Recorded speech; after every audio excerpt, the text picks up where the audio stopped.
نبی اکرم شفیع اعظم دکھے دلوں کا پیام لے لو، تمام دنیا کے ہم ستارے کھڑے ہوئے ہیں، سلام لے لو۔ نبی اکرم شفیع اعظم دکھے دلوں کا پیام لے لو، تمام دنیا کے ہم ستائے کھڑے ہوئے ہیں، سلام لے لو۔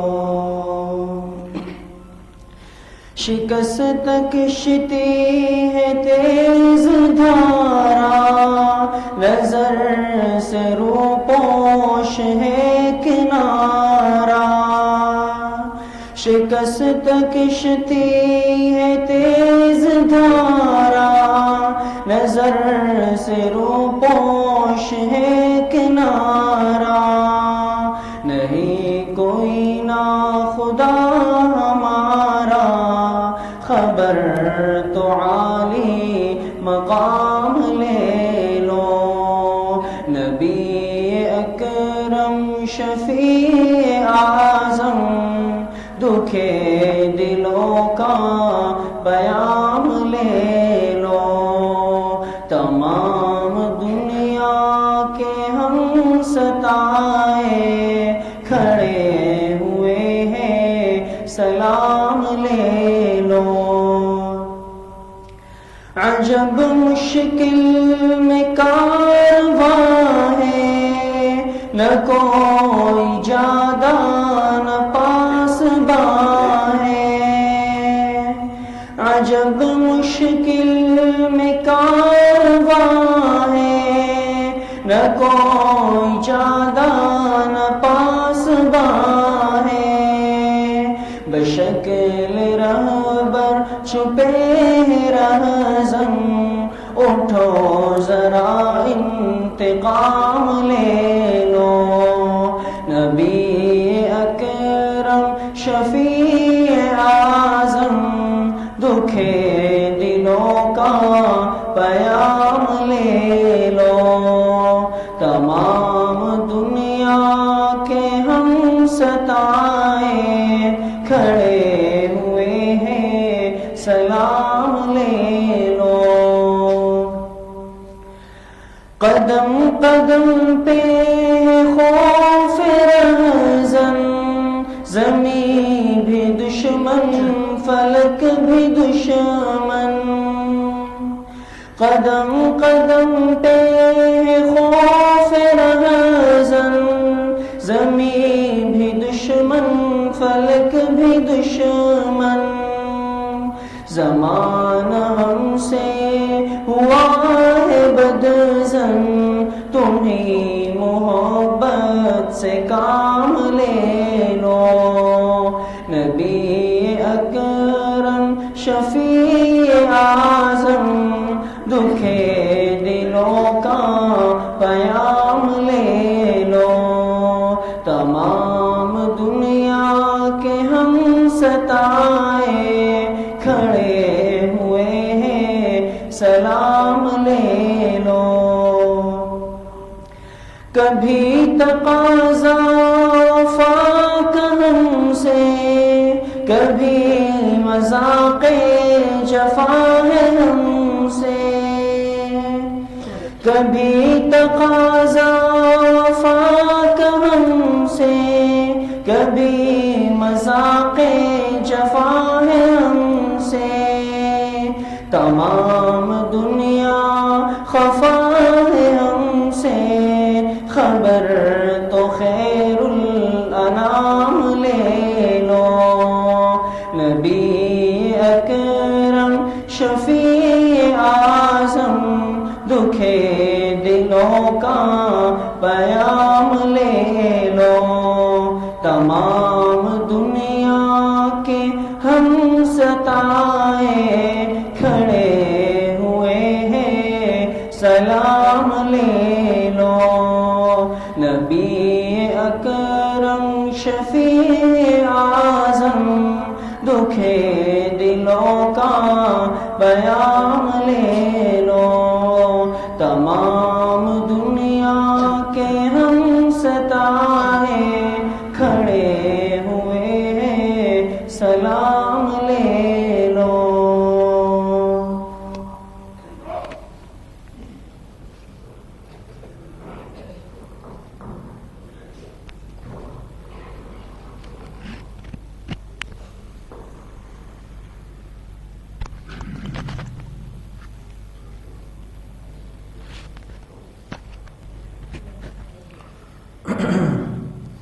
بسم الله الرحمن الرحيم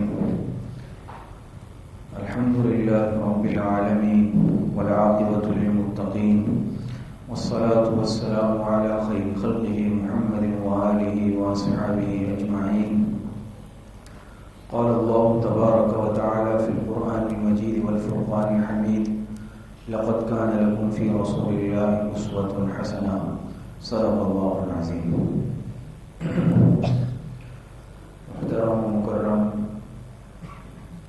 خواتین و حضرات، آپ حضرات کے سامنے اسوہ حسنہ کا سلسلہ ترتیب وار چل رہا ہے اور آج اس سلسلے کی تیسری نشست ہے، تیسری کلاس ہے۔ گزشتہ کلاس میں ہم نے یہ دیکھیں دین اسلام سے متعلق یہ بات ہوئی تھی اور جو موضوع تھا محمد صلی اللہ علیہ وسلم کا پیغام دین اسلام، یہ عنوان تھا پہلی مجلس کا، آپ حضرات کو یاد ہوگا۔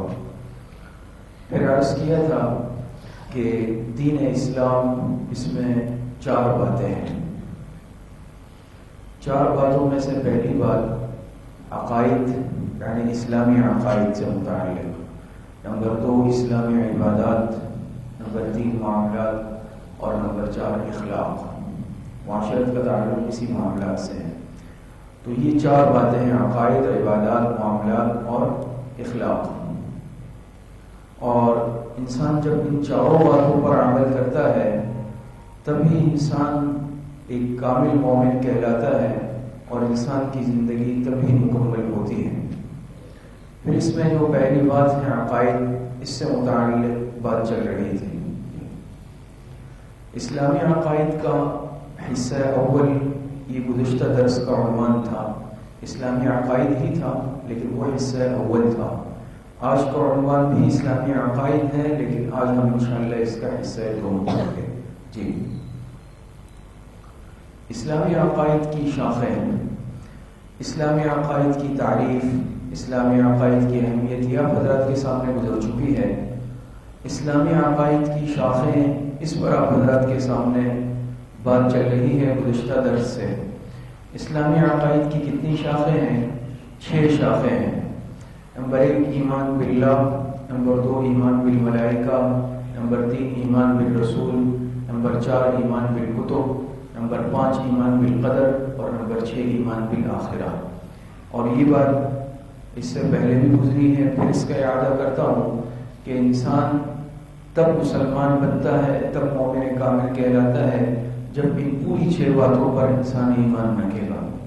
اگر ان میں سے اگر کسی کا 5 باتوں پر ایمان ہے، 1 پر بھی نہیں ہے، یہ شخص مسلمان نہیں ہو سکتا۔ 4 پر ہے، 2 پر نہیں ہے، تب بھی نہیں ہو سکتا۔ تب انسان مسلمان کہلائے گا جب 5 باتوں پر یہ ایمان رکھے گا۔ تو آج جو گزشتہ درس میں ایمان باللہ، ایمان بالملائکہ اور نمبر 3 ایمان بالرسول، ان 3 پر آپ حضرات کے سامنے کچھ تفصیل سے بات ہو چکی ہے۔ آج انشاءاللہ بات ہوگی نمبر 4 ایمان بالکتب اور پھر اس کے بعد ایمان بالقدر اور ایمان بالآخرہ پر۔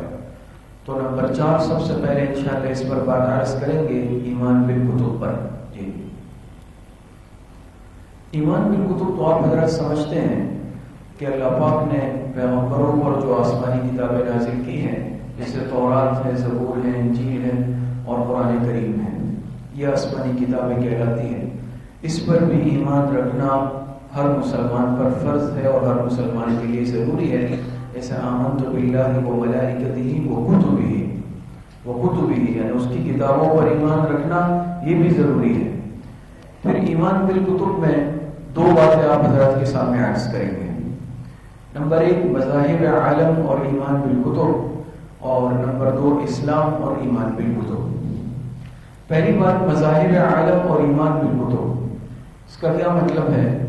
یعنی اسلام کے علاوہ جو دیگر مذاہب ہیں اس کا آسمانی کتب پر کیا یعنی نظریہ ہے اور کیا عقیدہ ہے، کیا ان کا ایمان ہے۔ تو مذاہب عالم کا اس سلسلے میں تصور آپ حضرات سمجھ لیں کہ اس میں جی مذاہب عالم اور ایمان بالکتب، اس میں دو باتیں ہیں۔ کتنی باتیں ہیں؟ دو باتیں ہیں۔ نمبر 1 تنزلی اور تعصب، نمبر 2 الحاد اور لادینیت۔ مذاہب عالم جیسے یہود ہے، نصارہ ہے، یہ مذاہب کتب سے متعلق ان کا کیا عقیدہ ہے؟ تو اس میں دو چیزیں پائی جاتی ہیں، ایک تنزلی اور تعصب ہے ان میں۔ جیسے رسولوں پر ایمان سے متعلق بھی آپ حضرات کے سامنے بات ہوئی تھی، تو یہی معاملہ ان مذاہب کا آسمانی کتابوں سے متعلق بھی پایا جاتا ہے۔ یہودی جیسے آپ کو معلوم ہے کہ یہ آسمانی کتابوں میں تورات کو مانتے ہیں، اور عیسائی یہ انجیل کو مانتے ہیں، لیکن ان کی تنزلی کا یہ عالم ہے، یہودی اس وقت تک یہودی نہیں ہو سکتا جب تک وہ تورات کے علاوہ باقی آسمانی کتابوں کا انکار نہ کرتے ہیں۔ عیسائی اس وقت تک عیسائی نہیں بن سکتا جب تک وہ انجیل کے علاوہ باقی آسمانی کتابوں کا انکار نہ کرتے۔ اب اسلام کا تصور آپ حضرات کے سامنے آ گیا ہے گا کہ ہم تو تمام آسمانی کتابوں پر ایمان کو لازمی اور ضروری سمجھتے ہیں، لیکن ان کی خود کی تنزلی اور تعصب کا یہ عالم ہے کہ تورات پر یہودی ایمان رکھے گا، باقی کتابوں کا انکار کرے گا، تب یہودی کہلائے گا۔ وہ قرآن کو نہیں مانے گا، وہ انجیل کو نہیں مانے گا، وہ زبور کو نہیں مانے گا، آسمانی کتابوں کو نہیں مانے گا۔ اسی طرح عیسائی وہ انجیل کو مانے گا، قرآن کریم کو اور تورات کو، زبور کو نہیں مانے گا، تب یہ عیسائی کہلائے گا۔ اور یہ تنزلی اور تعصب یہ دیگر مذاہب میں پایا جاتا ہے۔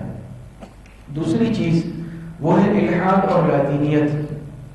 الحاد اور لادینیت کا کیا مطلب ہے کہ یہود اور نصارہ نے انہوں نے خود پھر اپنی کتابوں میں تحریف کی، اپنی کتابوں میں تبدیلی کی، اور آج روئے زمین پر پوری دنیا میں تورات یا انجیل کا مستند کوئی نسخہ موجود نہیں ہے۔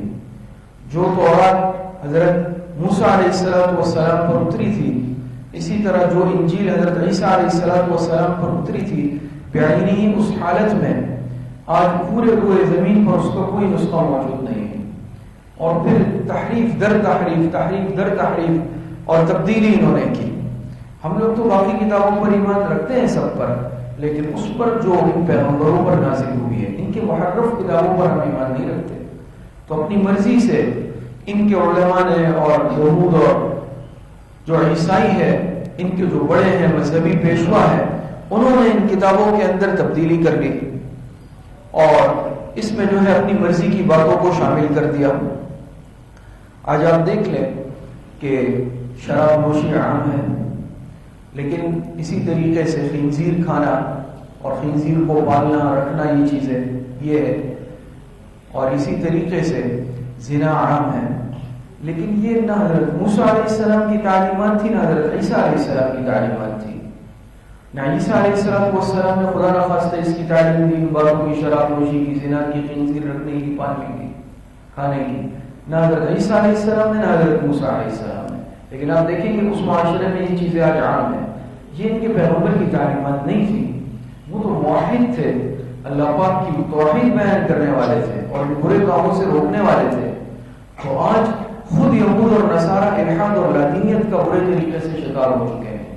ان کے پاس اپنا کوئی مذہب موجود نہیں ہے، ان کے پاس اپنی کتاب اصل شکل میں موجود نہیں ہے، اور اس کے برعکس ہمارے مسلمانوں کا ایک مضبوط نظام ہے الحمدللہ۔ قرآن کریم اسی صورت میں ہمارے پاس موجود ہے۔ آج رشتوں کی کوئی تقدس اور پہچان نہیں ہے اس معاشرے میں۔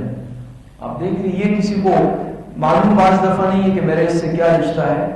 ہمارے مسلمان معاشرے کے اندر رشتوں کی خوبصورتی اور پہچان ہے نا، یہ ہمارے والد ہیں، یہ ہمارے چچا ہیں، یہ ماموں ہیں، یہ خالو ہے، یہ پھوپھا ہے اور یہ چچا زاد ہے. یہ سارے رشتے ہوتے ہیں اور ہر ایک پہچانتا ہے. خوشی غمی ہوتی ہے تو سب آتے ہیں، وہ یہ میرے چچا آئے ہوئے ہیں، یہ میرے ماموں آئے ہوئے ہیں، یہ میری خالہ ہے، بھی ہے. ہر ایک اپنے رشتوں کو پہچانتا ہے. اس معاشرے میں آپ کو یہ چیز نہیں ملے گی. اس چیز سے وہ جو ہے خالی ہے. تو ان کے معاشرے کے اندر رشتوں کی خوبصورتی اور رشتوں کا ایک تعلق، مضبوطی، یہ چیز بھی آج اپنی شکل میں موجود نہیں ہے. جبکہ الحمدللہ ہمارا دین اسلام نے اس چیز کو محفوظ رکھا ہے. نسب بالکل محفوظ، نسب بالکل صاف ستھرا، ہر رشتے کی پہچان موجود. تو یہ ہمارے دین اسلام کی خوبصورتی ہے. جی اسلام اور ایمان بالکتب، وہ تو تصور تھا کس کا مذاہب عالم اور ایمان بالکتب کہ ان کا کتب پر ایمان کس طرح کا ہے. تو اس میں دو باتیں آپ حضرات کے سامنے آ گئی، تنزیہ اور تعصب، الحاد اور لادینی. اب جو ہمارا اسلام ہے، ہمارا مذہب اسلام، ایمان بالکتب سے متعلق اس کا کیا تصور ہے؟ اس میں بھی دو باتیں ہیں، وسعت نظری اور انصاف قرآن کریم سے تعلق. وہاں کیا تھا؟ تنزیہ اور تعصب تھا، اپنی کتاب کے علاوہ باقی کتابوں کا انکار کرنا ہے. ہمارے یہاں معاملہ اس کے برعکس ہے. جس طرح ایک مسلمان قرآن کریم پر ایمان رکھتا ہے، اسی طرح وہ تورات، زبور، انجیل پر بھی ایمان رکھتا ہے. ایک مسلمان اس وقت تک مسلمان نہیں ہو سکتا جب تک وہ ساری آسمانی کتابوں پر ایمان نہ رکھے. اگر خدا نخواستہ کوئی مسلمان ایک بھی آسمانی کتاب کا انکار کرے گا، وہ اسلام سے ہاتھ دھو بیٹھے گا اور اسلام سے محروم ہو جائے گا. تو یہ تن نظری ہے، وسعت ظرفی ہے. یہ وسعت نظری ہے، یہ تو تن نظری نہیں ہے.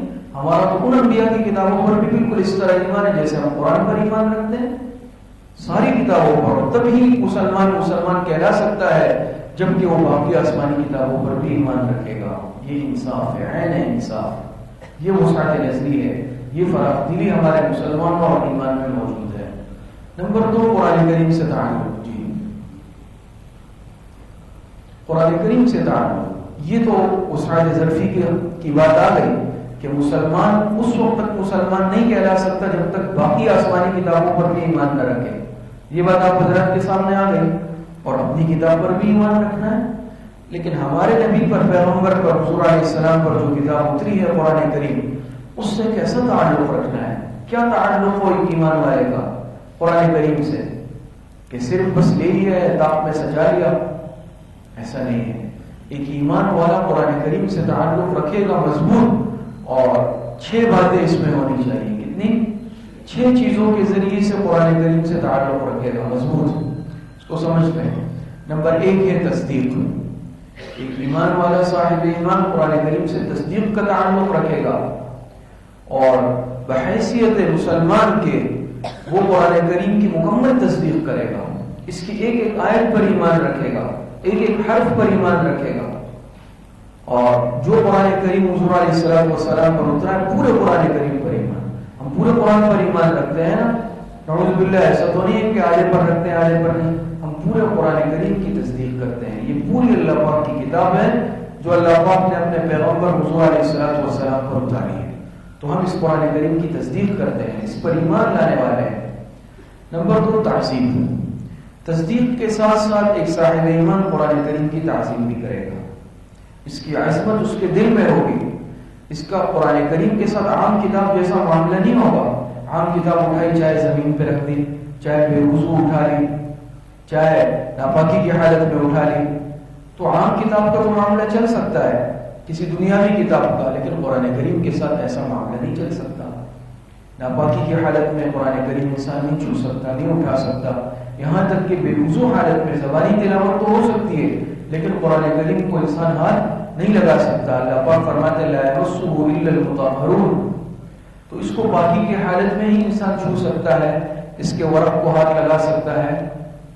اور صرف قرآن نہیں، اس کے ساتھ جو جڑا ہوا رکھتا بھی ہے، اس کا بھی پھر وہی احترام ہوتا ہے جو اس قرآن کریم کے الفاظ اور رقوش کا ہے. تو ہر صاحب ایمان لے کے قرآن کریم کی تعظیم کرتا ہے. اس کو کوئی زمین پر نہیں رکھے گا. صاف بے دلیل ہے، گناہ گار ہے، اس کی طرف پیر نہیں لائے گا. اس کو صاف ستھری جگہ پہ رکھے گا، اونچی جگہ پہ رکھے گا. بے وضو ناپاکی میں ہاتھ نہیں لگائے گا. اس کا ادب اور احترام کرے گا. اس کو چومے گا، آنکھوں سے لگائے گا.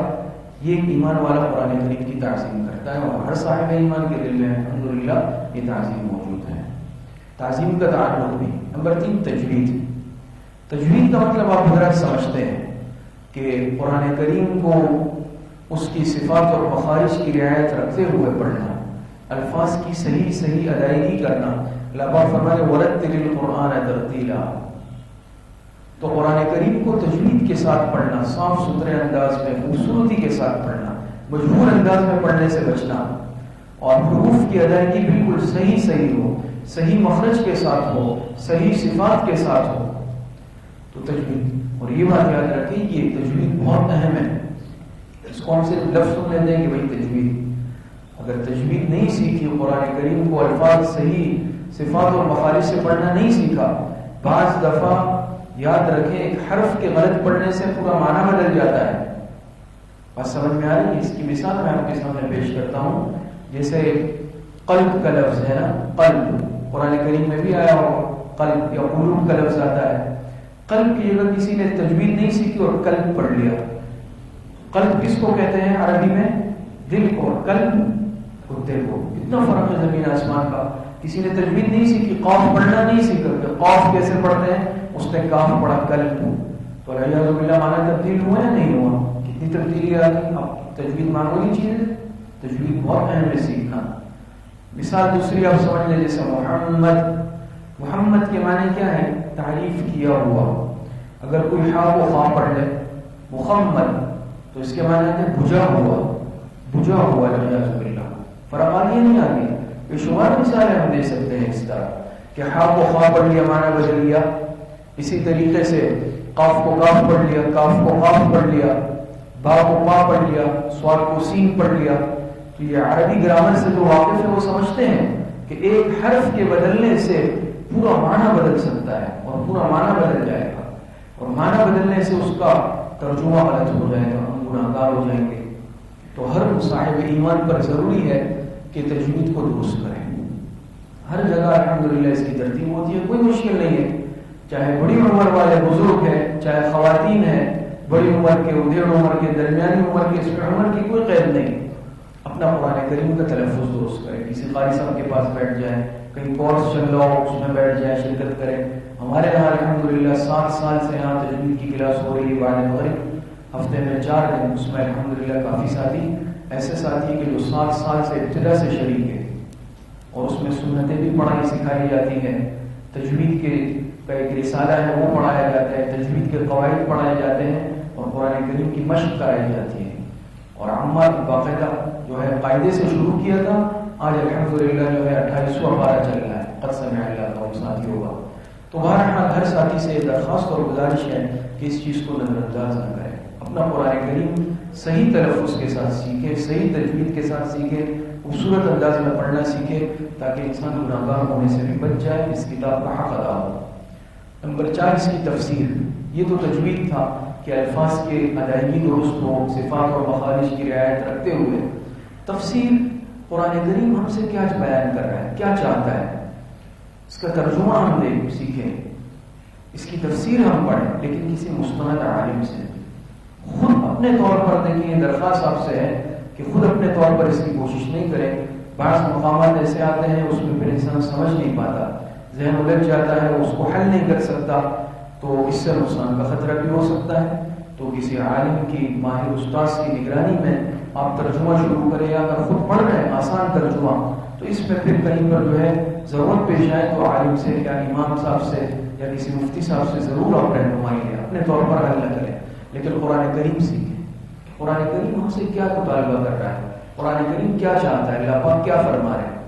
ہر صاحب ایمان کو معلوم ہونا چاہیے قرآن کریم کا ترجمہ اس نے پڑھا ہو، اس کی تفسیر پڑھی ہو۔ درس قرآن کی مجالس ہوتی ہے، آپ حضرات کی مسجد میں بھی الحمدللہ 10-12 سال سے درس قرآن کا سلسلہ، درس حدیث، درس مسائل، سارے سلسلے اور مساجد میں بھی ہیں۔ تو ہر ساتھی اپنی اپنی مسجد میں جڑے، اپنے اپنے مقام پر قرآن کریم کی تفسیر میں اور قرآن کریم کا ترجمہ سیکھے اور درس قرآن کی مجالس میں شرکت کریں۔ نمبر 5 ہے تطبیق۔ کیا ہے؟ تطبیق۔ تطبیق کے معنی آتے ہیں جوڑ دینا، مطابقت پیدا کرنا، مناسبت۔ قرآن کو ہم نے مثال کے طور پہ پڑھ لی، تصدیق بھی کر لی، تعظیم بھی کر لی، تجوید سے بھی سیکھ لیا، تفسیر بھی پڑھ لی، یہ سب ہو گیا، لیکن میری عملی زندگی میں قرآن کریم نافذ ہے یا نہیں ہے؟ قرآن کریم کے جو احکامات ہیں وہ میری تجارت میں شامل ہے یا نہیں ہے؟ میں اس پر اپنی تجارت کاروبار میں عمل کر رہا ہوں؟ میری گھریلو زندگی میں قرآن کریم کے احکامات نافذ ہیں؟ میری دکان کی زندگی میں، باہر کی زندگی میں، کاروباری زندگی میں، غم خوشی میں قرآن کریم کے احکامات پر میں عمل کرتا ہوں یا نہیں؟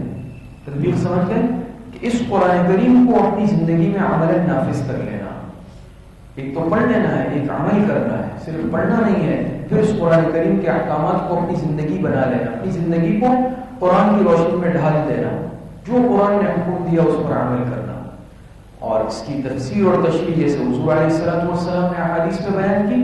تو خلاصہ تطبیق کا یہ ہے کہ ہر مسلمان اپنی زندگی کو قرآن اور حدیث کے احکامات کی روشنی میں گزارے، ہر اعتبار سے، گھریلو زندگی بھی، کاروباری زندگی بھی، تجارتی زندگی بھی، نجی زندگی بھی، ہر اعتبار سے تو قرآن اور حدیث کے مطابق اس کی زندگی گزر رہی ہو، یہ تطبیق ہے۔ اور آخر میں تطبیق بھی ہو گئی، لیکن مجھے صرف اپنی ذات تک تو محدود نہیں رکھنا، دوسرے مسلمان بھائی تک بھی پہنچانا ہے۔ میں نے قرآن کریم سیکھ لیا، تجوید سے اس کی تفسیر بھی پڑھ لی، لیکن میرے اس بھائی نے نہیں پڑھا، میں اس کو ترغیب دوں، میں اس کو پڑھانا شروع کروں، اس کو قاعدہ شروع کرا، الف با، یہ ہر صاحب ایمان کر سکتا ہے۔ اس کے لیے ضروری نہیں ہے کہ آپ مدرسے میں بیٹھیں گے، آپ کے گھر میں آپ کے بچے ہیں، آپ کے پڑوس والے ہیں، پڑوسی نے جو ہے قرآن نہیں سیکھا، آپ اس کو وقت دیں، 10 منٹ، 15 منٹ، 20 منٹ، آپ اس کو سیکھیں، یہ آپ کے لیے صدقہ جاریہ ہو جائے گا۔ پہلے خود سیکھیں، خود سیکھ کر پھر دوسروں تک بھی اس کی دعوت پہنچائیں، سکھائیں، پڑھائیں، اس کی دعوت پہنچائیں، اس کے احکامات پہنچائیں۔ تو یہ 6 باتوں میں ایمان والے کا قرآن کریم سے، پوری 6 باتوں سے کیا ہونا چاہیے؟ تعلق مضبوط ہونا چاہیے۔ جی، یہ آپ حضرات کے سامنے ایمان باللہ سے متعلق بات آ گئی۔ اس کے بعد نمبر 5 ہے ایمان بالقدر۔ کتنی باتیں ہو گئی؟ 4۔ نمبر 5 ہے ایمان بالقدر۔ جی، ایمان بالقدر میں 2 باتیں آپ حضرات کے سامنے عرض کرنی ہے۔ ایمان بالقدر کا مطلب کیا ہے، اس کا معنی کیا ہے، اور نمبر 2 ایمان بالقدر کا فائدہ کیا ہے اس عقیدے کا۔ ایمان بالقدر کا مطلب، جی، ایمان بالقدر کا مطلب اس میں 2 باتیں آپ حضرات نے سمجھنی ہیں۔ نمبر 1 قضاء و قدر، نمبر 2 جبر و اختیار۔ قضاء و قدر اس کو ہم تقدیر کہتے ہیں، اور نمبر 2 جبر و اختیار۔ ایک بات اس میں سمجھ لیں پہلے ہی کہ یہ جو تقدیر کا مسئلہ ہے اس میں زیادہ پڑھنے کی ضرورت نہیں ہوتی، اور نیک صاحب ایمان کو اس معاملے میں بہت زیادہ پڑھنا چاہیے اس کے پیچھے، لہٰذا ہم اس میں کچھ زیادہ تفصیلات میں نہیں جائیں گے، اور اس کی ضرورت ہے جو بنیادی باتیں ہیں اور ضروری باتیں ہیں جو ہمارے عقیدے سے تعلق رکھتی ہے، بس ہم اس کو بیان کریں گے۔ بات سمجھ میں آ رہی؟ تو نمبر 1 ہے قضاء اور قدر۔ قضاء اور قدر کسے کہتے ہیں؟ دیکھیے، اللہ پاک نے اس کائنات کو پیدا کیا ہے، پیدا کرنے والی ذات کون ہے؟ اللہ پاک کی ذات ہے۔ تو اس کائنات کے پیدا کرنے سے پہلے اللہ پاک نے اپنے محیط اور تفصیلی علم کی روشنی میں اس کائنات کی وہ تمام حالات اپنے علم کی روشنی میں دیکھے، اور پھر اس کائنات کا اندازہ اللہ پاک نے اپنے علم میں لگایا، اور اپنے علم کی روشنی میں اس کائنات کو بنایا۔ تو اپنے علم کی روشنی میں اللہ پاک نے اس کائنات کا جو اندازہ لگایا، اس اندازے کو تقدیر کہتے ہیں۔ کیا کہتے ہیں؟ اس اندازے کو تقدیر۔ تھوڑی سی مشکل بحث ہے، کوشش کریں گے کہ کچھ نہ کچھ بہرحال فائدہ ہو جائے، کچھ سمجھ میں آ جائے۔ اللہ پاک کا علم ازلی ہے، اللہ پاک کا علم ابدی ہے، انسان کا علم حادث ہے، انسان کا علم ناقص ہے، ایسا ہی ہے نا؟ اللہ پاک نے اس دنیا سے کے پیدا کرنے سے پہلے ہی اپنے محیط اور وسیع اور کامل علم سے اندازہ لگایا۔ تو اس علم کی روشنی میں اللہ پاک نے جو اندازہ لگایا، اس علم کی روشنی میں اس اندازے کو کیا کہتے ہیں؟ تقدیر۔ کیا کہتے ہیں؟ تقدیر۔ اور اس کے مطابق پھر اللہ پاک نے اس کائنات کو بنایا، اس کا فیصلہ کیا کائنات کا۔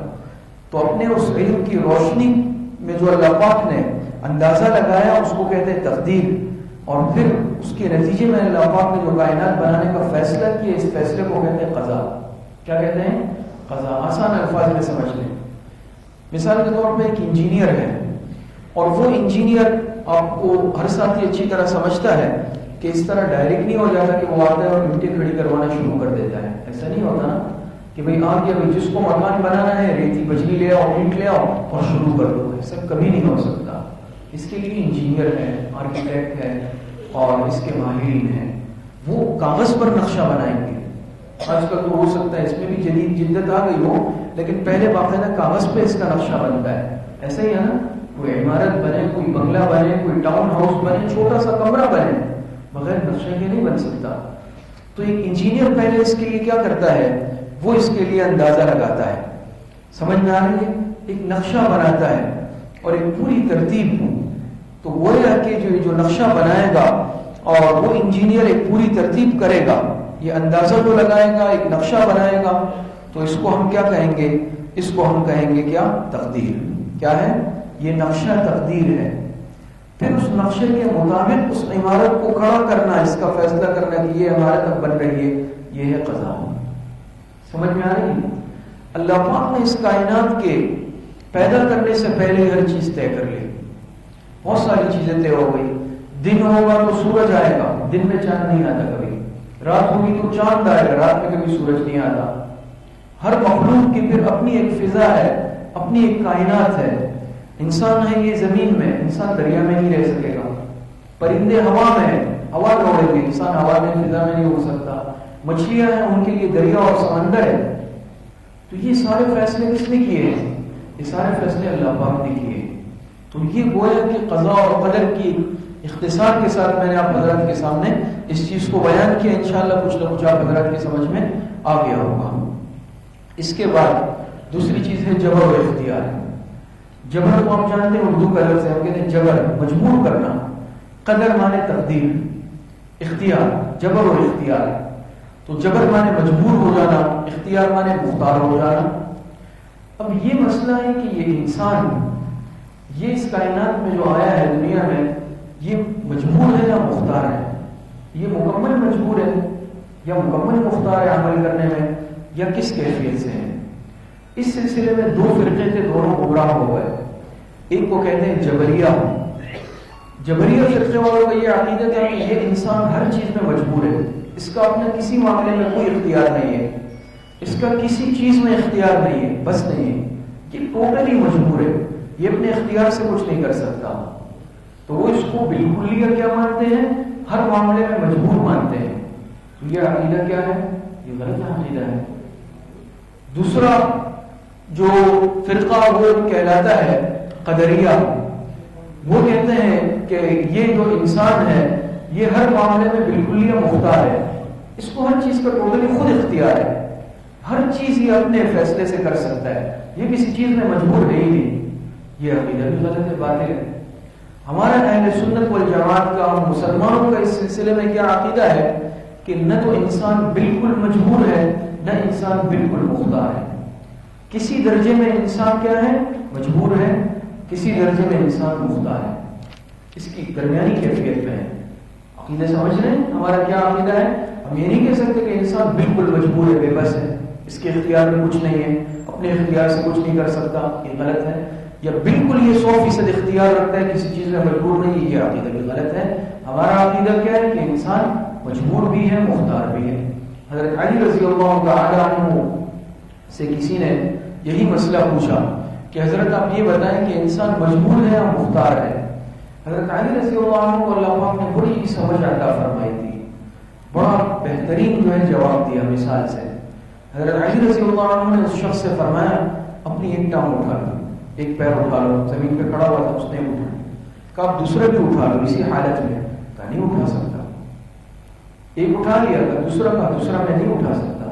کہا انسان کی یہی مثال ہے, اس قدر مختار ہے, اس قدر مجبور ہے.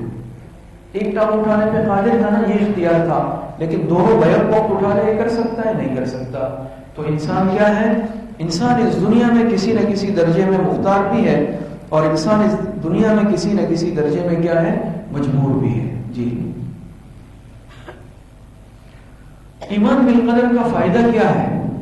یہ جو ہم عقیدہ رکھیں گے کہ بھئی ہم تقدیر پر ایمان رکھتے ہیں, اس کا کیا فائدہ ہے؟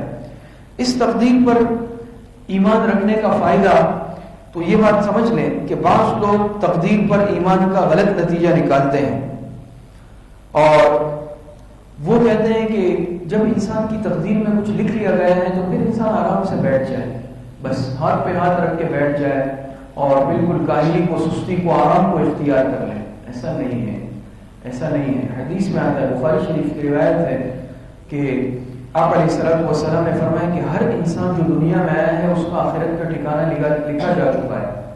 جس کو جنت میں جانا ہے اس کے لیے جنت لکھی جا چکی ہے، اور جس کو جہنم ہے اس کے لیے جہنم۔ تو عرض کے ایک صحابی نے اللہ کے رسول، پھر ہم بیٹھ نہیں جائیں، آرام سے آئے، پھر عمل کی ضرورت تو نہیں ہے؟ آپ علیہ السلام نے فرمایا عمل کرو، عمل کرو۔ کیوں کہ اللہ پاک آسان کرتے ہیں ہر شخص کے لیے اس کے نتیجے کے اعتبار سے عمل۔ اگر وہ جنتی ہے اللہ پاک اس کے لیے نیک اعمال آسان کر دیتے ہیں، جہنمی ہے دنیا میں اللہ پاک اس کے لیے گناہ اور برے کام آسان کر دیتے ہیں۔ تو اعمال والی زندگی اختیار کرنی ہے۔ قرآن کریم میں اللہ پاک فرماتے ہیں ما اصاب من مصیبت فی الارض ولا فی انفسکم الا فی کتاب من قبل ان نبرأها ان ذلك على الله يسير لكي لا تأسوا على ما فاتكم ولا تفرحوا بما آتاكم والله لا يحب كل مختال فخور۔ انسان کو جو بھی کچھ پہنچتا ہے دنیا میں، جو بھی کوئی مصیبت زمین میں ہے یا پھر اس کے اپنے اندر ہے، اس کی ذات سے متعلق، سب اللہ پاک نے پہلے سے لکھ لیے۔ اللہ پاک نے لکھ لیا ہے کہ اس کے ساتھ یہ ہونا ہے، یہ پیش آنا ہے۔ کس لیے؟ لیکن ذالک علی اللہ یسیر، اور یہ اللہ پاک کے لیے آسان ہے۔ اللہ پاک کے لیے کیا مشکل ہے؟ تاکہ کوئی شخص افسوس نہ کرے، افسردہ نہ ہو، غم نہ کرے اس چیز پر جو اس سے فوت ہو گئی، چلی گئی، ہاتھ سے نکل گئی، اور خوش نہ ہو اس چیز پر جو اللہ پاک اس کو دے رہے ہیں۔ اور اللہ پاک پسند نہیں فرماتے ہر شیخی خورے اور متکبر کو، شیخی خورا، شیخیاں مارنے والا اور متکبر، اللہ پاک ایسے شخص کو پسند نہیں فرماتے۔ سمجھ لیں کہ اب اس عقیدے کا کیا فائدہ ہے؟ اس عقیدے کا دیکھیں بہت بڑا فائدہ ہے۔ مسلمان ہمیشہ راحت میں رہتا ہے۔ مسلمان پر اگر اچھی حالات آ جائے، فراخی آ جائے، اللہ پاک نواز دے، مستی کا شکار نہیں ہوتا اگر اس کا ایمان بالقدر ہے، عقیدہ مضبوط ہے۔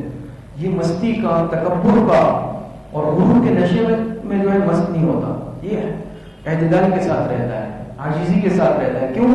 اس کو معلوم ہے یہ کچھ میرا نہیں ہے، یہ اللہ پاک کا دیا ہوا ہے، اور جس طرح اللہ پاک نے دیا ہے اللہ پاک کل کو لے بھی سکتے ہیں ناراض ہو کے۔ آج دیا ہے کل واپس لے لیں گے، آج اچھے حالات ہے کل برے حالات آ جائیں گے، آج خوشی ہے کل غم آ جائے گا۔ تو یہ کیا ہوتا ہے؟ یہ اللہ پاک کے سامنے عاجزی سے رہتا ہے اس کے باوجود۔ اور اگر اس پر برے حالات آ جائیں گے، جتنے بھی برے ہو، یہ مایوس نہیں ہوتا، یہ مایوس کبھی نہیں ہوتا اللہ پاک کی رحمت سے۔ برے حالات ہے، یہ اللہ پاک کیا ہے؟ اچھے حالات بھی لے آئیں گے، غم آ گیا ہے خوشی بھی آ جائے گی، تندرستی آئے گی، فراخی بھی آ جائے گی۔ تو یہ عقیدہ ہوتا ہے اس کا کہ جو کچھ ہے کس کی طرف سے ہے؟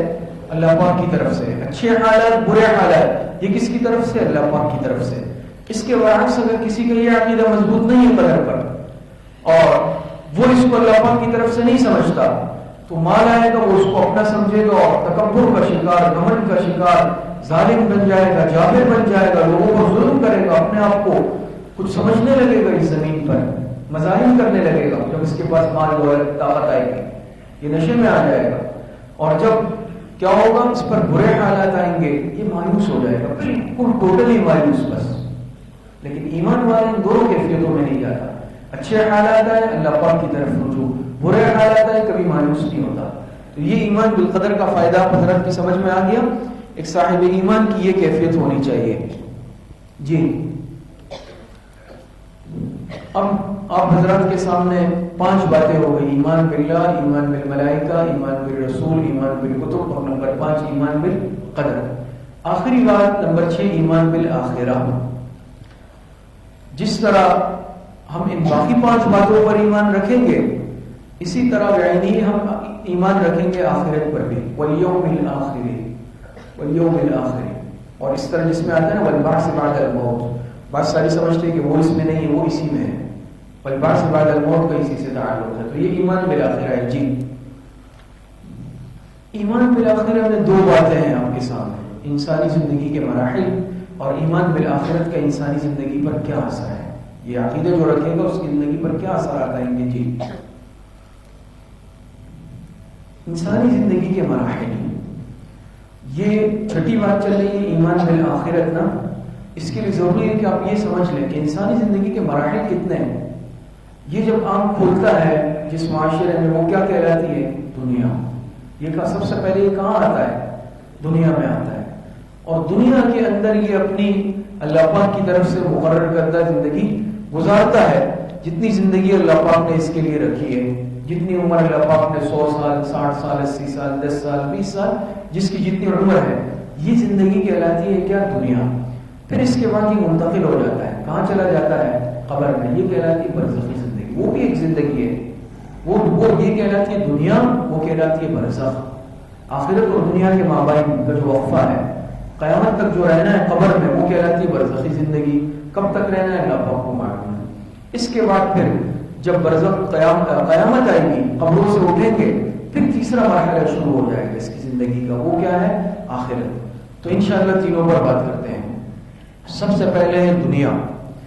دنیا سے متعلق یہ تو میں نے آپ حضرات سے عرض کر دیا کہ یہ ہم اور آپ جو اس وقت زندگی گزار رہے ہیں یہ ہے دنیا میں. بہت سارے ہمارے بھائی دنیا میں تھے، اب وہ اپنے دوسرے مرحلے میں جا چکے ہیں. کون سے؟ برزخ والی میں. اور ہم سب نے، ہم میں سے جتنے موجود ہیں، مستورات ہے، مرد ہے، ہر ایک نے اس سے منتقل ہونا ہے، اس مرحلے سے اس مرحلے کی طرف اپنے وقت پر. کب؟ وہ اللہ پاک کو معلوم ہے. دوسری بات یہ سمجھ لیں کہ اس دنیا میں جو انسان ہے یہ نام ہے روح اور بدن کا. روح اور بدن کا. دنیا کے جتنے انسان پر حالات آتے ہیں اور جتنی باتیں ہوتی ہیں، اس کا تعلق انسان کے بدن سے ہے. اس کا زیادہ تعلق کس سے ہے؟ انسان کے بدن سے. اعمال صادر ہوتے ہیں بدن سے. آپ اگر کسی کو تکلیف پہنچانا چاہیں تو بدن کو پہنچائیں گے، روح کو تکلیف ہوگی. آپ کسی کو خوش کرنا چاہیں بدن کو خوش کریں گے، روح خود بہت خوش ہوگی. تو دنیا میں ہمارا واسطہ بدن اور روح میں سے کس سے پڑتا ہے؟ بدن سے پڑتا ہے زیادہ تر. کس سے؟ بدن سے پڑتا ہے نا. زیادہ تر ہمارا ظاہری جسم سے واسطہ اور تعلق ہے اس دنیا میں ہم سب کا. اور جو بھی معاملہ ہے، تکلیف ہے اور یا خوشی ہے، اس کا تعلق اور اس کا اثر کس پر پڑتا ہے؟ انسان کے بدن پر پڑتا ہے دنیا میں. یہ بات سمجھ میں آ رہی ہے؟ دوسری چیز، اور جو بھی احکامات ظاہر کے متعلق ہوتے ہیں وہ بدن سے ہوتے ہیں. اسی طرح نمبر 2 ہے برزخ. یہ جو برزخ کی زندگی ہے، اس میں زیادہ تر انسان کا جو تعلق ہے وہ روح سے ہوتا ہے. کس سے ہوتا ہے؟ روح سے. انسان کے جسم انسان کا تعلق ہوتا ہے. جسم سے تعلق پھر انسان کا کم ہو جاتا ہے. کس سے تعلق جڑ جاتا ہے؟ روح سے تعلق انسان کا جڑ جاتا ہے. اور جیسے اگر قبر میں عذاب ہوتا ہے روح کو ہوتا ہے. قبر میں اگر مقصد یہ ہے کہ انسان کو اچھا بدلہ دیا جاتا ہے، نعمتیں دی جاتی ہے، تو انسان کی روح کو دی جاتی ہے. یہ بات سمجھ میں آ رہی ہے آپ کو؟ وہاں پھر معاملہ دنیا میں تعلق بدن سے، وہاں تعلق روح سے ہے معاملات کا. لیکن اس میں یہ بات آپ حضرات سمجھ لیں کہ انسان کے بدن کا روح سے جو تعلق ہے قبر میں، اس میں پھر کچھ فرق ہے، فرق مراتب ہے. اس فرق مراتب کو بھی سمجھ لیں. ایک تعلق انسان کے بدن کا روح سے قبر میں ہے انبیاء کا، انبیاء اکرام کا. سب سے مضبوط تعلق بدن کا روح سے قبر میں انبیاء کا ہے. کس کا ہے؟ انبیاء کا ہے. اسی لیے انبیاء اکرام اپنی قبر اطہر میں، ہمارا عقیدہ ہے کہ حیات ہے. حدیث میں انبیاء فی قبورہم یصلون، اپنی قبر اطہر میں انبیاء کیا ہے؟ حیات ہے. آپ علیہ السلام نے فرمایا جو میری قبر پر آ کر صلاۃ والسلام درود پڑھے گا میں خود سنوں گا. سمجھ میں آ رہی؟ پیغمبروں کا معاملہ الگ ہے. روح سے کیا ہے؟ بدن سے روح کا گہرا تعلق اور رشتہ ہے. نمبر 3، تیسری بات کہ پیغمبر کے جسم کو مٹی نہیں کھا سکتی. پیغمبر کا بدن مٹی پر اللہ پاک نے حرام کر دیا ہے. عام انسانوں کا معاملہ ایسا نہیں ہے، لیکن پیغمبر کا بدن اسی طرح رہتا ہے. اس کو مٹی ذرہ برابر نقصان نہیں پہنچا سکتی. اور چوتھی بات آپ دیکھ لیں، پیغمبر اگر دنیا سے چلا جائے لیکن پیغمبر کی بیوہ سے کسی کے لیے نکاح کرنا ہمیشہ کے لیے جائز نہیں ہے. عام انسان کا معاملہ مختلف ہے، لیکن پیغمبر کی ازواج مطہرات سے، پیغمبر کی دنیا سے پردہ فرمانے کے بعد بھی کیا ہے؟ نکاح جائز نہیں ہوتا. معلوم ہوا کہ قبر میں اپنی قبور مبارکہ میں انبیاء کا اپنے روح اور بدن کا کیا ہے؟ گہرا اور مضبوط تعلق ہے، سب سے زیادہ مضبوط ہے. اس کے بعد ہے شہداء. شہداء جو شہید ہو جاتا ہے اللہ پاک کے راستے میں، اس کا بھی تعلق ہے عام انسانوں سے مضبوط، پیغمبروں سے کچھ کم. شہید کا بدن یہ بھی قبر میں اللہ پاک اس کو محفوظ رکھتے ہیں. اور دوسری بات یہ ہے کہ پھر فرق اتنا ہے کہ شہید کی بیوہ سے شادی کی جا سکتی ہے، اس کا معاملہ پیغمبر جیسا نہیں ہے، لیکن شہید کا بدن بھی کیا ہے اللہ پاک قبر کے اندر محفوظ رکھتے ہیں۔ تو دوسرے نمبر پر روح کا بدن سے جو تعلق گہرا ہے انبیاء کے بعد کس کا ہے؟ شہداء کا ہے۔ تیسرے نمبر پر عام انسان، جو عام ہے، ظاہر بات انسان پیغمبروں کا سلسلہ تو بند ہو گیا اور شہیدوں کا سلسلہ ممکن ہے، بالکل ہو سکتا ہے، لیکن جو شہید نہیں ہوا، اپنی عام موت سے مرا ہے، تو اس کا بھی بدن اور روح کا تعلق ہے، لیکن وہ کمزور ہے۔ بات سمجھ میں آ رہی ہے؟ جیسے کہ عام انسان کے بدن کو مٹی کھا جاتی ہے، پھر اللہ پاک قیامت کے دن زندہ کریں گے۔ احادیث میں آتا ہے، جیسے بخاری شریف کی بھی روایت آتی ہے کہ اللہ پاک کیا ہے، اس کی جو بالکل یہ جو ریڑھ کی ہڈی کا آخری سرا ہے، بالکل دو چیز جس کو کہتے ہیں، یہ محفوظ رہتی ہے، اسی سے اللہ پاک دوبارہ تخلیق فرمائیں گے۔ اب عام اللہ پاک کسی کے ساتھ خاص معاملہ کر لے، اس کے بدن کو محفوظ رکھ لے، اللہ پاک ہر چیز پر قادر ہے، لیکن عام طور پر ایسا ہے کہ انسان کے بدن کو یہ مٹی کھا لیتی ہے۔ تو اس کا روح اور بدن کا تعلق کیا ہے؟ عام یعنی انبیاء اور شہداء سے کے مقابلے میں کمزور ہے۔ دوسرا، عام آدمی کے انتقال کے بعد اس کی بیوہ سے کیا ہے، کوئی شادی کر سکتا ہے، وہ دوسری جگہ شادی میں بھی حرمت ہوتی ہے۔ اور آخری بات اس میں آپ حضرات یہ بھی سمجھ لیں، بعض دفعہ انسان عقل پرست ہو جاتا ہے، سمجھ میں نہیں آتی کہ بھئی یہ کیسا ہے، قبر میں تو کہتے ہیں بھئی سوالات جوابات ہوں گے، مجھے تو کوئی اندازہ نہیں، کبھی آواز نہیں آئی میں قبرستان جاتا ہوں، یا میں نے اگر وہاں ٹیپ ریکارڈ رکھ لیا، کوئی فرشتوں کی کوئی چیز آواز ریکارڈ نہیں ہوئی، یا اس طرح کے معاملات کہ بھئی اس کے اندر میں نے قبر کھول کے دیکھا، اندر تو کچھ بھی نہیں ہے، کیا حساب کتاب ہو رہا ہے؟ ایسا نہیں ہے، یہ ساری دنیا ہے، یہ برزخی زندگی ایک دنیا ہے، بہت ساری چیزیں، اس سے ہم دنیا میں بھی مطلع نہیں ہو پاتے، بہت سارے یہاں جنات اگر موجود ہے، آپ جنات کو دیکھ سکتے ہیں؟ نہیں دیکھ سکتے، لیکن کوئی یہ کہہ سکتا ہے جنات کا وجود ہی نہیں ہے؟ کہتے ہیں جنات کا وجود ہے، اللہ پاک کی مخلوق ہے، ہم اس کو دیکھ سکتے ہیں۔ تو نہ دیکھنا یہ عدم وجود کی دلیل تھوڑی ہے۔ بات سمجھ میں آ رہی ہے؟ عدم وجدان، عدم وجود کی دلیل تو نہیں ہوتی کہ اس چیز کو میں نہیں دیکھ سکتا، میرے عقل میں نہیں آ رہی، میں اس کا انکار کر دوں۔ بہت ساری چیزیں ہیں، تو وہ الگ دنیا ہے، اللہ پاک نے انسانوں سے اس کو چھپا دیا ہے۔ حدیث میں آتا ہے کہ اگر عذاب قبر کی آوازیں سن لیں، مردوں کو دفنانا چھوڑ دو، اس میں ایک حکمت ہے۔ تو اللہ پاک نے وہ چیز چھپا دی، لیکن اندر ایک دنیا ہے، معاملہ چل رہا ہے، حساب کتاب ہوتا ہے، فرشتے آتے ہیں، اور اچھی گڑ ہوتی ہے تو اس کے لیے قبر کو کشادہ کر دی جاتی ہے، گناہگار خدا نخواستہ کافر ہے، قبر تنگ کر دی جاتی ہے۔ ساری آپ حضرات روایتیں سنتے ہیں، سارا معاملہ ہے۔ انسانی بدن کی مثال دیتا ہوں، آپ حضرات سمجھتے ہیں جو اس چیز کو کہ انسانی بدن میں ڈاکٹر کہتے ہیں انسان جو غذا کھاتا ہے، اس غذا سے جسم میں فولاد بنتا ہے، اس غذا سے جسم میں شوگر بنتی ہے، اس غذا سے جسم میں چونا بنتا ہے، مختلف بنتی ہے یا نہیں؟ کوئی یہ کہہ سکتا ہے ڈاکٹر کو کہ آپ کہہ رہے ہیں کہ جسم میں فولاد، آپ تھوڑا سا فولاد نکال کے بتا دیں مجھے جسم میں سے شوگر ہوتی ہے، ہم شوگر بھی ٹیسٹ کرتے ہیں، آپ کو جو شوگر آپ چیک کرتے ہیں، ان کو چیک مشین سے آپ کو اس میں چینی نظر آئی ہے؟ کوئی دیکھ سکتا ہے، لیکن ہر ایک کہتا ہے نہیں میری شوگر بڑھ گئی ہے، 200 ہو گئی، 300 ہو گئی، وہ کہتے ہیں ڈاؤن ہو گئی ہے۔ کبھی شوگر کے چینی کے دانے نظر آئے؟ لیکن آپ مانتے ہیں اس کو؟ نہیں مانتے، ہر ایک مانتے ہیں شوگر ہے، مانتے ہیں آپ اس کو؟ جب اتنی سی چیز ہے اس کو ہم دیکھ نہیں سکتے، اپنے ہاتھ میں لا نہیں سکتے، لیکن مانتے ہیں قبر کی اتنی بڑی برزخی زندگی ہے، ہم اس کو شعور نہیں رکھتے، ہم اس کو دیکھ نہیں سکتے، تو ہم انکار کریں گے؟ ایک صاحب ایمان اس کا انکار نہیں کر سکتا۔ تو یہ جو ہے آپ حضرات کے سامنے بات آ گئی کہ انبیاء کا، شہداء کا اور عام مسلمانوں کا پھر قبر میں روح اور بدن کے تعلق کے مراتب میں فرق ہے۔ جی نمبر 3 پہ ہے قیامت۔ دنیا سے انسان منتقل ہو گیا، کہاں چلا گیا؟ قبر میں، برزخی زندگی اس کی، جب تک اللہ پاک چاہے قیامت قائم کر دے۔ پھر قیامت کے بعد ایک تیسرا مرحلہ، وہاں منتقل ہوگا انسان، وہ منتقل ہوگا پھر آخرت، وہ پھر الگ معاملہ ہے۔ پھر حشر ہے، سب مخلوق کو جمع کیا جائے گا۔ حدیثوں میں آتا ہے، بخاری شریف کی روایت ہم نے پڑھی ہے کہ انسان ننگے بدن، ننگے پیر، غیر مفتون اس حالت میں ہوگا، بڑا خوف کا وقت ہوگا، اللہ سب کی حفاظت فرمائے۔ تو بہرحال وہ قیامت کا اللہ پاک جمع کریں گے، پورے صراط لگے گا، حوض کوثر ہوگی، حساب کتاب ہوگا، وزن اعمال ترازو قائم ہوگا، میزان عدل، اللہ پاک حساب کتاب فرمائیں گے، فیصلے ہوں گے، کسی کو نامہ اعمال دائیں ہاتھ میں، کسی کو بائیں ہاتھ میں، کسی کے لیے جنت کا فیصلہ، کسی کے لیے جہنم کا فیصلہ۔ یہ سب ہے یا نہیں ہے؟ تو یہ سب آخرت سے تعلق رکھتے ہیں، ہم سب پر ایمان رکھتے ہیں؟ پھر جو خوش قسمت ہوں گے جنت میں، جو بدقسمت ہے اللہ حفاظت فرمائے وہ جہنم میں، اور پھر بعد میں موت کو مینڈے کی شکل میں لایا جائے گا. یہ سب احادیث میں ہے. مینڈا ہوتا ہے نا، مینڈا جانور دمبا ہوتا ہے اس کی شکل میں، اور اعلان کیا جائے گا، اس کو ذبح کر دیا جائے گا. سب جہنم اور جنت والے دیکھ رہے ہوں گے. پھر اعلان ہوگا جنت والوں موت کو ذبح کر دیا گیا، آج کے بعد تم پر کبھی موت نہیں آئے گی. جہنم والوں سن لو موت کو ذبح کر دیا گیا، آج کے بعد تم پر بھی موت نہیں آئے گی. جنت والے خوش ہو جائیں گے، جہنم والوں کے غم میں اضافہ ہو جائے گا. یہ تو واقعی بڑا خطرناک معاملہ ہے. اللہ پاک سب کی حفاظت فرمائے. تو یہ معاملہ جو ہے میں نے عرض کیا یہ قیامت سے تعلق رکھتا ہے. جی انسانی زندگی پر ایمان بالآخرہ کا کیا اثر پڑتا ہے؟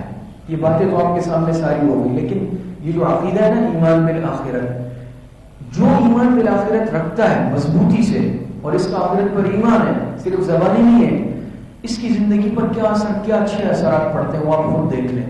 اور یہ ہمارے لیے آپ سمجھ لیں کہ ایک ترازو ہے.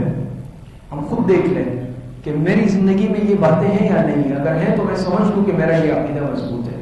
نمبر 1 اپنے اعمال کا احتساب. جس کا ایمان بالآخرت مضبوط ہوگا وہ اپنے اعمال کا محاسبہ کرے گا، غافل نہیں رہے گا. میں جو کام کر رہا ہوں یہ ٹھیک ہے یا غلط. رات کو بستر پر سوئے گا، دن بھر کے اعمال کا جائزہ لے گا. میں نے آج جھوٹ تو نہیں بولا، میں نے آج دھوکہ تو نہیں دیا مسلمان بھائی کو، کسی پر ظلم تو نہیں کیا، کسی کا مال تو نہیں کھایا، خیانت تو نہیں کی تو توبہ کرے گا، اس کے حق کی ادائیگی کی فکر کرے گا، اعمال کا محاسبہ کرے گا. اور اگر سامنے آئے گا کہ نیک اعمال کیے ہیں اور لوگوں کے ساتھ ہمدردی کی ہے، شکر ادا کرے گا. تو ہر وہ شخص جس کا آخرت پر ایمان مضبوط ہو وہ اپنے عمل سے غافل نہیں رہے گا. اپنی زندگی سے وہ وقتاً فوقتاً اپنے اعمال کا کیا کرے گا؟ محاسبہ کرے گا، احتساب کرے گا، ٹٹولے گا. نمبر 2 فرائض کی ادائیگی میں دیانت سے کام لے گا. جس کو آخرت کا خوف ہوتا ہے نا وہ کبھی تلفی نہیں کرے گا، ڈنڈی نہیں مارے گا، دھوکہ نہیں دے گا. آج دیکھیں نا ہمارا کیا عالم ہے. ادارے بنتے ہیں، ہم کہتے ہیں بھائی اداروں میں کرپشن ہو رہی ہے، دھوکہ ہو رہا ہے، پھر اس پر ادارہ قائم ہوتا ہے کہ آپ ان کو چیک کریں، وہ بھی اس میں ملوث ہو جاتا ہے، پھر ان پر ادارہ بنتا ہے. دنیا میں اگر خوف آخرت نہیں ہے، سینکڑوں ہزاروں ادارے بنا دیں، کبھی ظلم اور یہ زیادتی، کرپشن اور دھوکہ یہ نہیں روکا جا سکتا. اس کے روکنے کی ایک ہی صورت ہے کہ انسان کے اندر کیا ہو؟ آخرت اور اللہ پاک کے سامنے پیشی کا خوف ہو. پھر اگر آپ اس پر کوئی چیک نہ کریں، قائم نہ کریں، کوئی نگران نہ رکھے، وہ اکیلا ہے، وہ کبھی دھوکہ نہیں دے گا، وہ کبھی خیانت نہیں کرے گا، وہ کبھی ڈنڈی نہیں مارے گا. دل کے اندر کی یہ چیز بدلنے کی ضرورت ہے. لیکن اگر یہ چیز نہیں ہے، آپ اس پہ ہزاروں پہرے بٹھا دیں، وہ پھر یہ کام کرے گا. نمبر 3 نیک عمل اور نیک اور عمدہ عمل کے لیے ہمتن ہر وقت سرگرم ہونا. آخرت کا خوف جس کو ہوگا وہ نیک اعمال پہ لگے گا. نیکی کر لوں، نیک اعمال کر لوں، اچھے اعمال کر لوں، کوشش کرے گا میری زندگی نیکی میں گزرے، کوئی برائی میں نہ گزرے، اور زیادہ سے زیادہ نیک اعمال کا حریص ہو جائے گا. کیوں؟ اس کو پتہ ہے مجھے ایک آخرت میں پیش ہونا ہے، اللہ پاک کے سامنے جواب دینا ہے. برا عمل کیا اللہ پاک کو کیا منہ دکھاؤں گا؟ تو ایسا شخص کیا ہوگا؟ نیک اور عمدہ عمل کے لیے ہر وقت سرگرم رہے گا. اور نمبر 4 تنہائی اور تاریکی میں بھی برے عمل سے اجتناب کرے گا.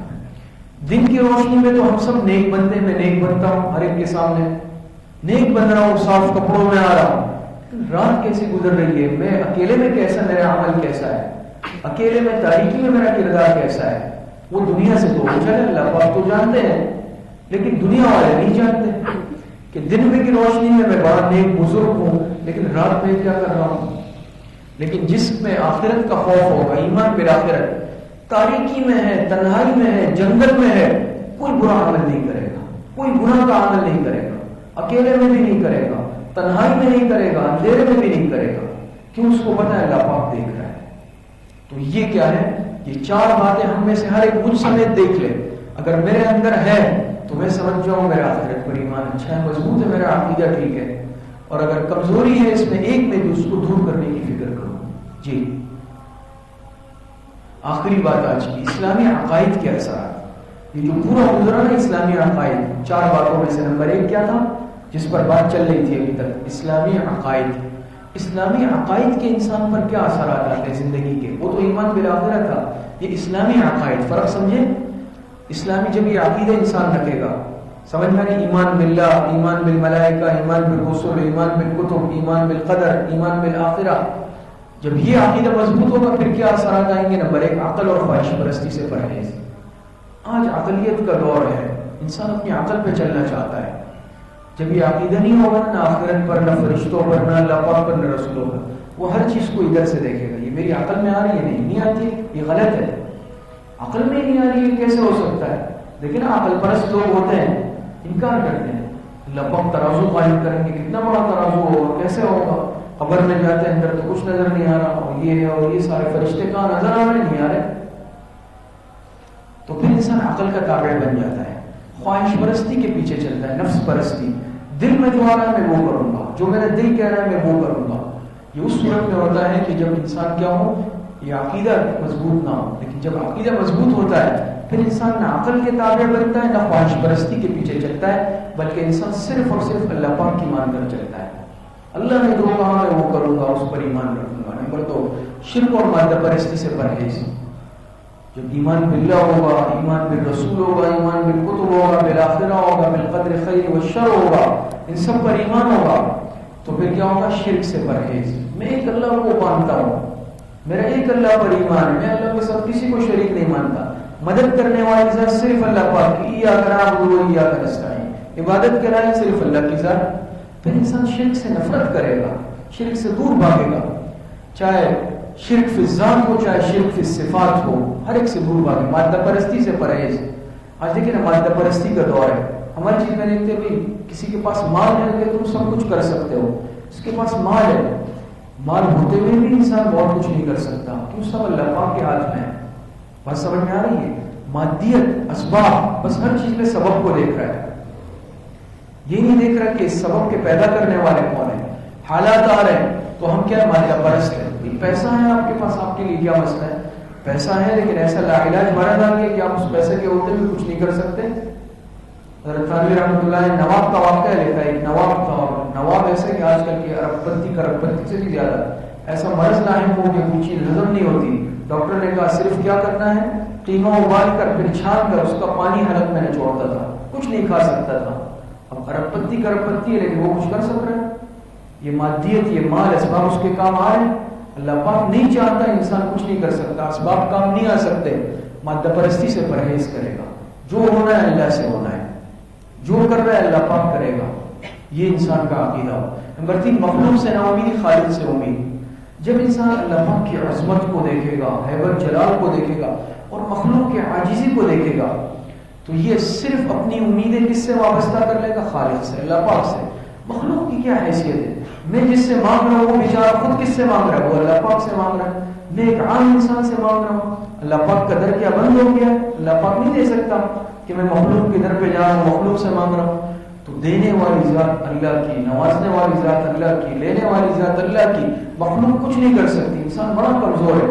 آج یہ انسان اکڑ کر پھرتا ہے، کل کو دیکھیے کچھ بیمار ہو جائے بستر پر ایسے پڑا ہے، بالکل دوسروں کا محتاج، تقاضے کے لیے نہیں جا سکتا. ہم اور آپ دیکھتے ہیں نا کیسا انسان اکڑ کر چلتا ہے. ایسی بیماری آ گئی، بستر پر پڑا ہوا ہے، بیٹے لے جا رہے ہیں بیت الخلا. یہ وہی انسان ہے جو تکبر کر رہا تھا آج اس عادت میں. تو صرف اور صرف عظمت کس کی ہے؟ ایک اللہ پاک کی. تو اپنے خالق سے امیدیں وابستہ کرنی ہے، مخلوق سے کوئی امید نہیں رکھنی. نمبر 4 پہ احکامات الہی کی اسوہ نبوی کی روشنی میں اتباع. جب انسان کے عقائد مضبوط ہوں گے، یہ اللہ پاک کے احکامات پر عمل کرے گا اسوہ نبوی کی روشنی میں. قرآن کریم میں اللہ پاک نے جو احکام اتارے، یہ احادیث اس کی تشریح ہے. ہم جس طرح قرآن پر ایمان رکھتے ہیں، احادیث پر بھی ایمان رکھتے ہیں. جس طرح ہم قرآن پر عمل کرتے ہیں، سنت اور احادیث پر بھی عمل کرتے ہیں. یہ احادیث قرآن کی تشریح ہے، تفسیر ہے. بات سمجھ میں آ رہی ہے؟ یہ تو احکام الہی کی روشنی میں، احکام الہی کی اسوہ نبوی کی روشنی میں اتباع کرنی ہے. آپ علیہ السلام کی سیرت ہمارے سامنے ہے. ہم وہ عمل کریں گے جو آپ علیہ السلام نے کیا اور اللہ پاک نے حکم دیا. نمبر 5 مستی اور مایوسی کے درمیان اعتدال کی زندگی. پیچھے آپ کے سامنے ایک بات گزری، وہ جو آیت میں نے آپ کے سامنے پڑھی کہ جس کا عقیدہ کمزور ہے یا انسان کافر ہے، تو پھر یہ کیا ہے؟ یا تو اچھے حالات میں مستی میں آئے گا، برے حالات میں مایوس ہو جائے گا. لیکن ایمان والا کبھی ایسے، ان دونوں کے درمیان اعتدال. اچھے حالات آئے، مال دولت کی ریل پیل ہو جائے، طاقت آ جائے، منصب آ جائے، لیکن کیا ہے؟ عاجزی. کسی پر ظلم نہیں کرے گا، عاجزی. آج اللہ نے دیا ہے، لے بھی سکتا ہے. آج ٹیبل کے اس طرف بٹھائے، کل کو اس طرف بٹھا دے گا. اور بہت برے حالات آ جائے، حادثات آ جائے، کچھ نہیں بچے، لیکن اللہ کی رحمت سے کبھی مایوس نہیں ہوتا. یا ایھا الذین آمنوا لا تقنطوا من رحمت اللہ، یہ پھر بھی مایوس نہیں ہوگا. اللہ پاک اچھے حالات لے آئیں گے. تو یہ ایک ایمان والے کی زندگی ہوتی ہے، اعتدال والی. اور نمبر 6 خوف خدا اور فکر آخرت کی وجہ سے انصاف اور دیانت کا مظاہرہ. اس پر بھی اس بات آپ کے سامنے آئے. جب اس کا عقیدہ مضبوط ہوگا، اس کے دل میں خوف خدا ہوگا، اس کے دل میں فکر آخرت ہوگی، اس وجہ سے پھر یہ انصاف کرے گا، کسی کے ساتھ ناانصافی نہیں کرے گا، کسی کے ساتھ دھوکہ نہیں کرے گا، خیانت نہیں کرے گا. وہی انسان خیانت دھوکہ کرتا ہے جو آخرت کے خوف سے بے نیاز ہو چکا ہو، جس کے دل میں فکر آخرت نہ ہو، جس کے دل میں خوف خدا نہ ہو. وہ صرف ظلم کرے گا، زیادتی کرے گا، دھوکہ دے گا. لیکن جس کے دل میں اللہ پاک کا خوف ہے کہ ایک اللہ کی ذات ہے، وہ اس کے سامنے کھڑا ہونا ہے، جواب دینا ہے، آخرت میں جانا ہے، منہ دکھانا ہے، اللہ پاک کو حساب دینا ہے، یہ انصاف سے کام لے گا، یہ دیانت کا، امانت کا، شرافت کا مظاہرہ کرے گا، یہ کسی پر ظلم نہیں کرے گا. تو یہ ساری باتیں آپ حضرات کے سامنے آ گئی. اور انشاءاللہ اگلی مجلس میں اب یہ نمبر 1 4 باتوں میں پہلی بار 2 مجلسوں میں آپ کے سامنے آ گئی. 3 مجلسوں میں کیا؟ اسلامی عقائد. 2 حصوں میں آپ حضرات کے سامنے بیان ہو گئے. اگلی مجلس سے نمبر 2 انشاءاللہ اسلامی عبادات پر بات شروع ہوگی. اللہ پاک مجھے بھی اور آپ سب کو صحیح عمل کی توفیق عطا فرمائے. وآخر دعوانا الحمدللہ رب العالمین. الحمدللہ رب العالمین والعاقبۃ للمتقین والصلاة والسلام على خير خلقه محمد وآله وأصحابه أجمعين. ربنا ظلمنا أنفسنا وإن لم تغفر لنا وترحمنا لنكونن من الخاسرين. ربنا ظلمنا أنفسنا وإن لم تغفر لنا وترحمنا لنكونن من الخاسرين. اے اللہ ہمارے صغیرہ کبیرہ ظاہرا باطنا چھوٹے بڑے ہر طرح کے گناہوں کو معاف فرما دے. اے اللہ جتنی لغزشیں کوتاہیاں ہوں گی گناہوں میں زندگی گزاری ہے، توبہ طائب ہوتے ہیں، توبہ کرتے ہیں، اللہ ہماری توبہ کو قبول فرما لے. اے اللہ ہر قسم کے گناہوں سے آئندہ کے لیے محفوظ فرما دے، تقویٰ پرہیزگاری والی زندگی نصیب فرما دے. اے اللہ پاک قرآن کریم کے ایک ایک حکم پر عمل کرنے کی توفیق نصیب فرما دے. آپ علیہ الصلوۃ والسلام کی ایک ایک سنت مبارکہ پر چلنے کی توفیق عطا فرما دے. جتنے بیمار گھروں میں، اسپتالوں میں، اے اللہ سب کو صحت کاملہ عاجلہ نصیب فرما دے. جتنے اموات المؤمنین دنیا سے جا چکے، ہمارے والدین، اساتذہ، مشائخ، دوست، احباب، ہر مسلمان اے اللہ سب کی مغفرت فرما دے. ہماری دعاؤں کو اپنے فضل و کرم سے، فضل و رحمت سے اپنی بارگاہ میں قبول فرما دے. وصلی اللہ وسلم علی نبینا محمد وآلہ وصحبہ اجمعین برحمتک.